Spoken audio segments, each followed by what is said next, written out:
watching KOCT Television in Oceanside. This program is brought to you by the City of Oceanside.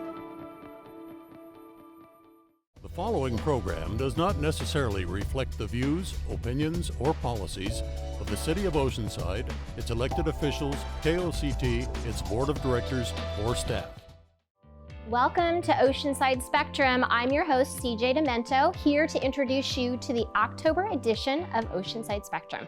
First, Kathy Nichol is here. That means it's fall, and she's going to share all about the annual Dia de los Muertos event. Next, we have Hillary Schmaltz with the Friends of the Oceanside Public Library, here to share about the library's amazing bookstores and their purse sale.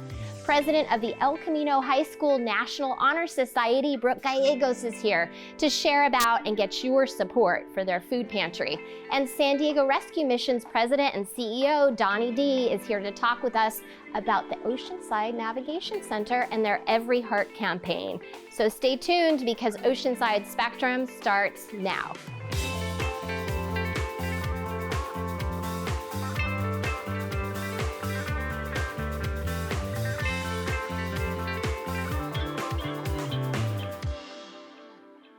So we sure know it's October. If Kathy Nichol is here, she's the board president of the Friends of Oceanside Dia de los Muertos, a volunteer-driven organization. Welcome.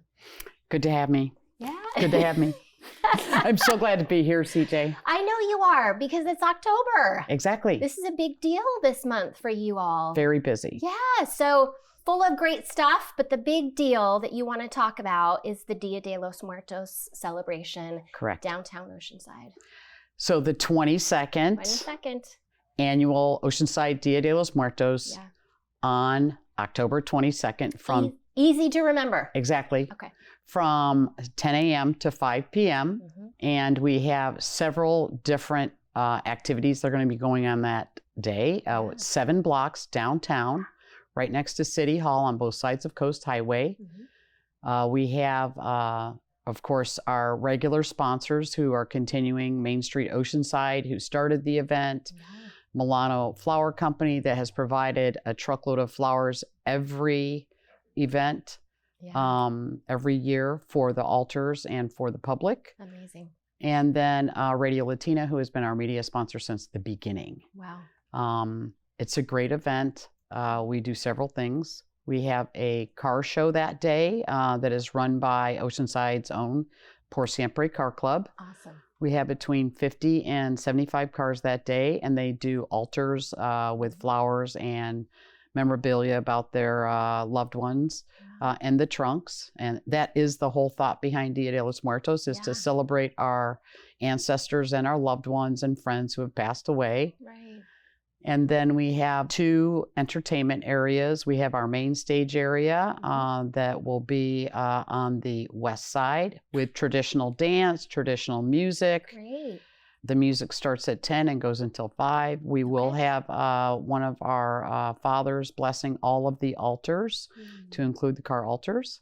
Then we have activities that are free for our young folks.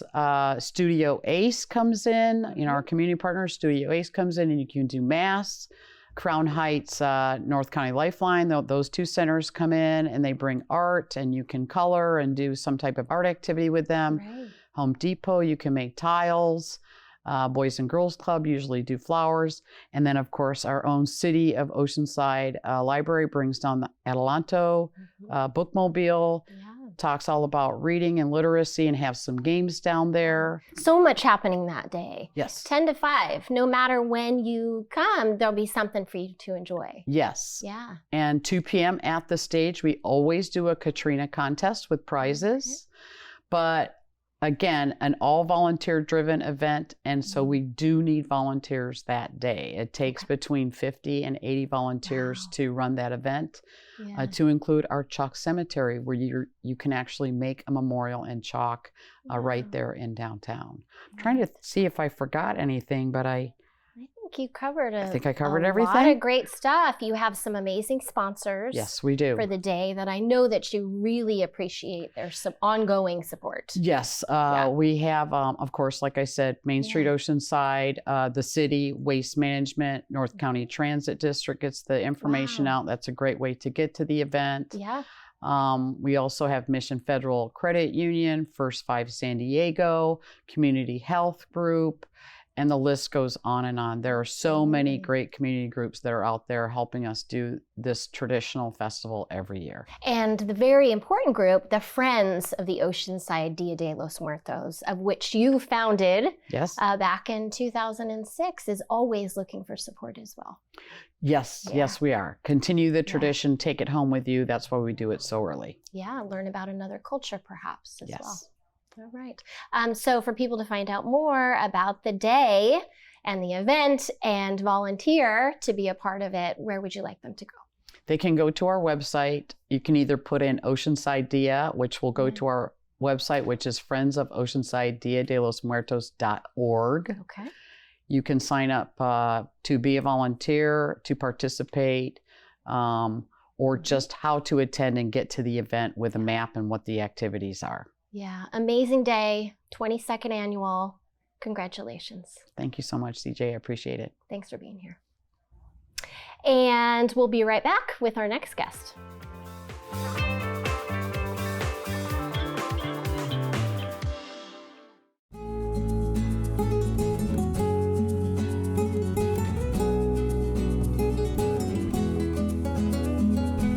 Have you visited the uniquely marvelous Lucenio Park at Douglas Drive and Vandegrift near Camp Pendleton's back gate? This exceptional community park features not only 2 multi-purpose sports fields, shady trees, tennis courts, picnic area, walking paths, playgrounds, and restrooms, but something a little different will pique your interest. Replicas based on actual artifacts from a Native American Lucenio village, the original inhabitants of the area, dot the scenery.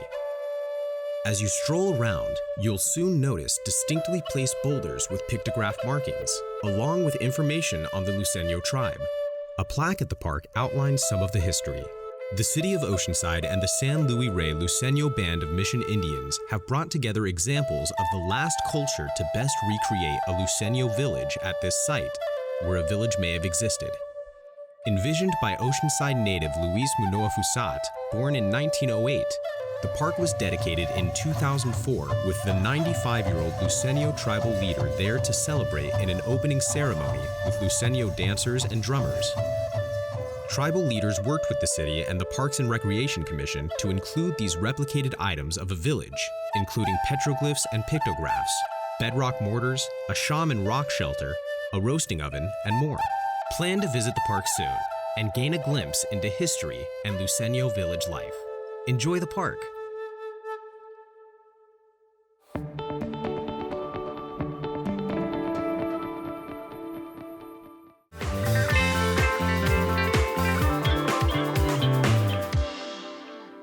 Welcome back. Hillary Schmaltz is here to tell us all about the amazing work of the Friends of the Oceanside Public Library. Welcome. Thank you, CJ. It's so nice to be here. Thank you for inviting me. I'm happy to have you here to talk about an amazing organization in our community, been supporting our public library system for over 50 years. Correct. Yes, the Friends of the Oceanside Library have been around for a while, and we are basically a group of volunteers. We love books, we love to read, we love bookstores, we love libraries, and especially we love the Oceanside Public Library. And our main mission is to promote and support all of the programs and resources that the Oceanside Public Library offers to the community. And we do that a couple of different ways. We do community outreach, community engagement, and we do a lot of volunteering, and we do fundraising. And most of our funds go to things like letting the library buy more books and more digital and print media, and to support the technology resources such as a 3D printer that the Oceanside Public Library has.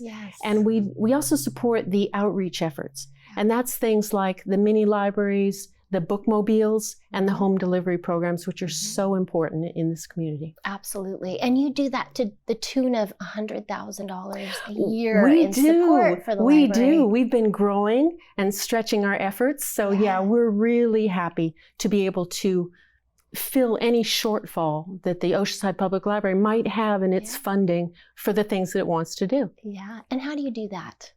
Well, we do a lot of fundraisers during the year, and we're about to have a new one that we've never done before. It's called Purses for a Purpose.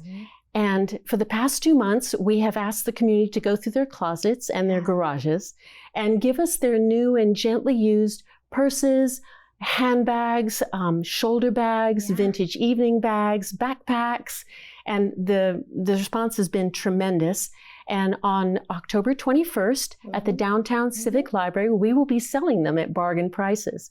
So the event will go on from 10 in the morning till 3 in the afternoon. But as a special perk for our members, if you're already a Friends member, you can start shopping early at 9 o'clock in the morning.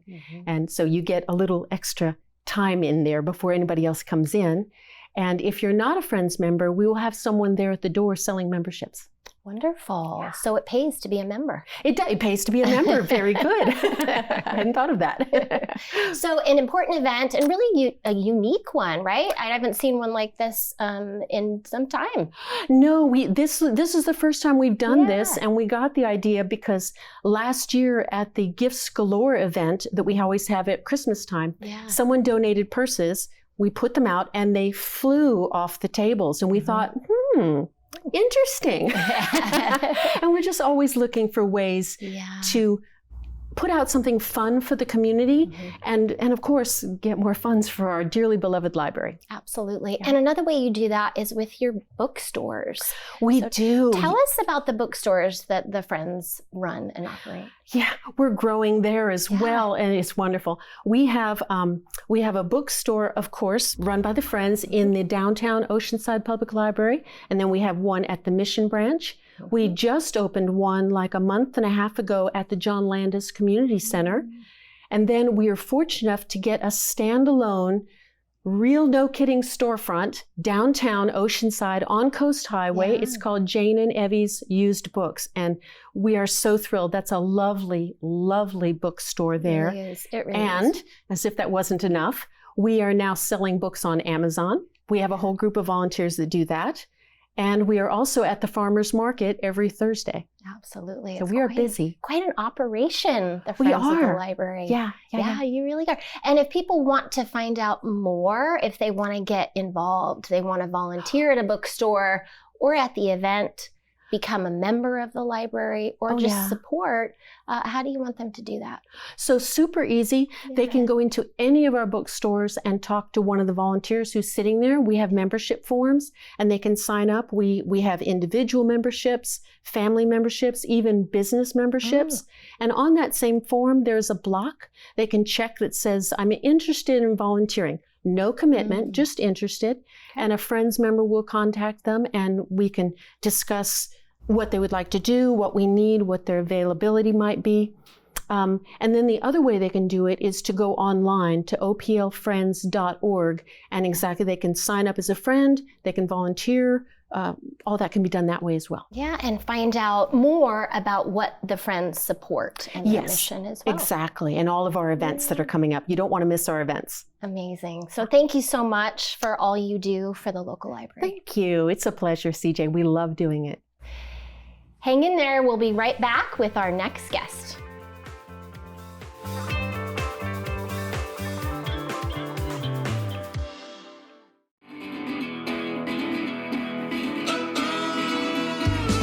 Greetings, I'm Shane Hall and I'm here at the Oceanside Library. This is the cultural epicenter of Oceanside.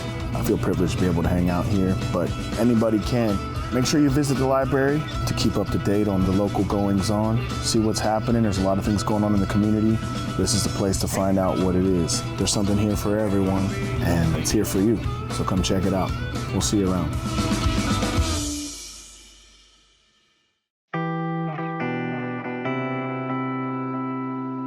When I first first came to Oceanside in 1983, I thought, like most people, that Oceanside was a military town. And so when I started doing research, I found out that there's generation after generation of Oceansiders, and that's what makes the Historical Society and our photo collection so meaningful, because then they're preserved forever. The Oceanside Historical Society serves the community through our mission, which is to preserve, collect, and share the history of Oceanside. We welcome you to stop by the Oceanside Historical Society. We're at 305 North Nevada Street in downtown. The building that we're in is the original police station built in 1929, along with the fire station next door.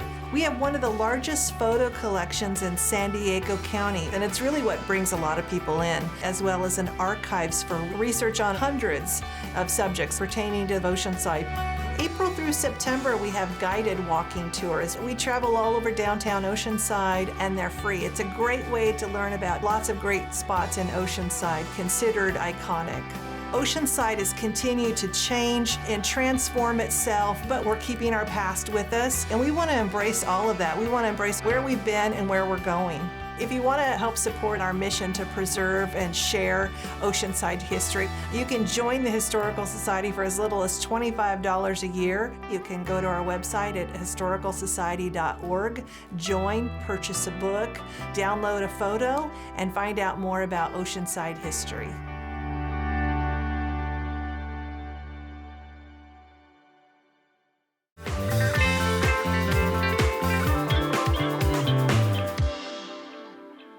Student and National Honor Society President at El Camino High School, Brooke Gallegos, is here to fill us in on her work with the school's food pantry. Welcome. Hi, thank you for having me. Yeah, you're doing some great work over there at El Camino High School, aren't you? Yeah, I like to think so. Yeah, of course, you should. So you're a senior at El Camino. I am, yes. President of the National Honor Society. Yes. Really became interested in food and nutrition for the students at the school, right? Yes. Has that always been an interest of yours? Well, I really love food. I love cooking, Okay. so nutrition kind of just became a natural thing, just, knowing the science behind what I love doing. So. Yeah, and there was a teacher at your school, Catherine Easterbrook, Yes. right, in 2018, who decided to form a nonprofit. Yeah, called Nourish North County. She partnered with the San Diego Food Bank in the local area, and they serve nearly 1,000 students throughout Oceanside, like the elementary schools, middle schools, and high schools every month. Amazing. Amazing. So there also is a food pantry at El Camino High School. Yes, there is. It's based in Miss Easterbrook's classroom. Okay. And a lot of students take advantage of that pantry daily? Yeah, daily. Like every time I go in there, there's pretty much students always like looking through the food pantry, like taking food home and sharing it with their families and things like that. Wow. And so the idea to do that came from her just seeing students not having enough food, right? Tell us about that. What inspired her to do that? So she saw obviously that there was like food insecurity at our school. Yeah. It's like there was times they would go home after school and they wouldn't get a meal till they came back. So she wanted to do something about that. And it started as an idea, and now it's like a full-blown thing that goes on throughout Oceanside. Wow, and beyond, Yeah. right? That's incredible. So what's your role in the food pantry? How do you engage with it? So I have different roles. Like as president of NHS, we recently started a food drive to help fill up her pantry again because it's been pretty bare. And then also I help her with this thing she calls Fresh Venture. And she's partnered with a local bakery in Carlsbad called Paris Baguette. And they have like tons and tons of pastries at the end of the day. Yeah. And instead of throwing it away, we go and pick it up and then we take it to organizations that help with food insecurity, like the local church. Or like Brother Benno's, or we just take it to school and kids will enjoy it throughout the day. Yeah, so you're always looking for ways to get food in people's hands. That's incredible. Yeah. So what are you wanting people to do as far as the food pantry? You want them to bring in food to the school? What types of food are you looking for? Yeah, so since we started the food drive, we're trying to encourage like more grab and go sorts of foods. Okay. Like we especially need like peanut butter and jelly because that's just like people love it. Canned meats or like canned tuna and things like that. Granola bars, just like anything that like people's kids will enjoy is what the students at El Camino will enjoy. So they're able to come in, grab that food, and then take it home. Yes. For their families. Yeah. Yeah, that's remarkable. So how can people donate food? Where would they go? So they can go to El Camino, the front office at 400 Rancho Del Oro Drive, and they can just leave donations there and let them know, like, this is for Miss Easterbrook's Food Pantry. Okay. And so I know you're on the show trying to get the word out. Are there other ways that you and the National Honor Society are working to get the word out about the need? Well, we're doing it at school. Like currently we're having this competition like among the 4th period classes where whoever brings in the most amount of food, they get like a little pizza party and everything. And then also just like letting our teachers know, letting our fellow students know, like this is a need that's going on in our school. And if they can help out, that would be great. So you're being creative about ways to get what the students need. Yeah, incentivizing people and all that. Yeah, that's remarkable. So the National Honor Society is something that you see at a lot of high schools. Tell us about that program at El Camino High. So National Honor Society, it's based on like the 4 pillars of character and service, among other things. And it's just like people who are well-rounded and people who care about the community.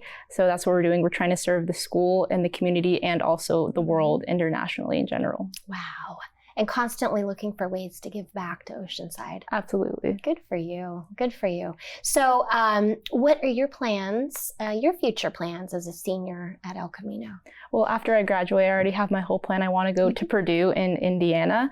It's my dream school right now, and I want to study hospitality management with a minor in nutrition, and then hopefully one day own a restaurant. So I'm not surprised by that. Well, what a great start you have in learning how to, work with different systems to get food in more people's hands. Yeah, absolutely. It's a great experience. Anything you want folks to know about El Camino High School? I think I just want them to know that it's such a diverse place filled with so many people. Like you go there and it's just like a melting pot of all different kinds of people, and it just like exposes you to the real world in the best kind of way. Yeah, it's an amazing school, isn't it? Yeah.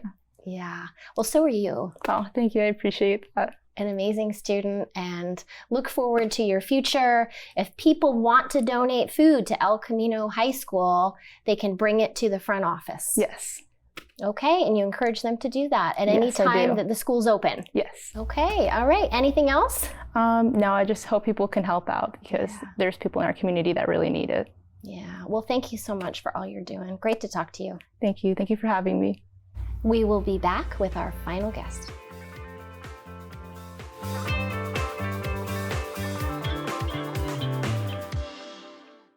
I remember bouncing around from hotel to hotel and other people's homes. We would have to go farther and farther away to get something that we could afford. It just led to needing to get up earlier and get my brothers ready so that we could make it to school on time. I felt alone for so long. When you don't have a permanent home, getting an education isn't easy, but it's your right, whether you are with your family or on your own. My advice for students experiencing homelessness is that you deserve an education as much as anyone else. Don't let anyone tell you you're not where you're supposed to be. You are. Good people will come and help you. Know your rights and find help. Visit IDeserveAnEducation.org.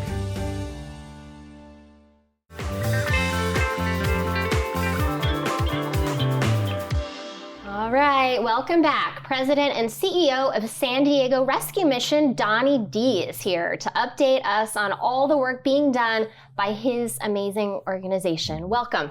Welcome. Good to be here with you. Yeah, it's so great to see you here. You have so much going on, Donnie. I'm so busy, but I want you to start with telling us about the San Diego Rescue Mission. Some people know about it and some don't.